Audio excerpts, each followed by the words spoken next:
একসময় বেঙ্গালুরু ছিল মোহাম্মদ সিরাজের ঘরের মাঠ। সেই মাঠেই বেঙ্গালুরু রয়্যাল চ্যালেঞ্জার্সের বিরুদ্ধে 3 উইকেট নিলেন তিনি। গুজরাট টাইটান্সের জার্সিতে বুধবার দাপট দেখালেন সিরাজ। তার দাপটে বেঙ্গালুরু আটকে গেল 169 রানে। টস জিতে বেঙ্গালুরুকে ব্যাট করতে পাঠান গুজরাটের অধিনায়ক শুভমান গিল।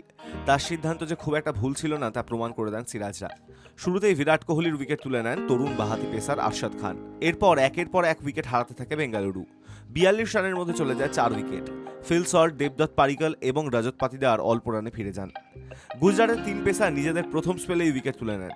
আরশাদ, সিরাজ এবং ঈশান্ত শর্মার দাপটে তখন চিন্নাস্বামী শান্ত।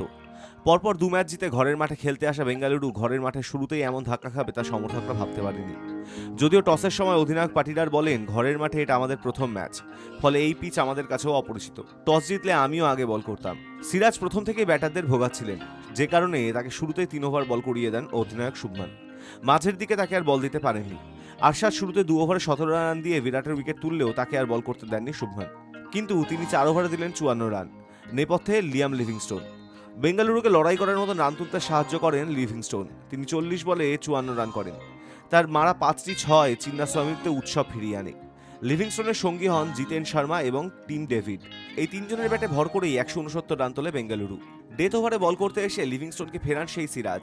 3টি উইকেট নিয়েছেন তিনি। 2টি উইকেট নেন সাই কিশোর, 1টি করে উইকেট আরশাদ, প্রসিদ্ধ কৃষ্ণা ও ঈশান্তের।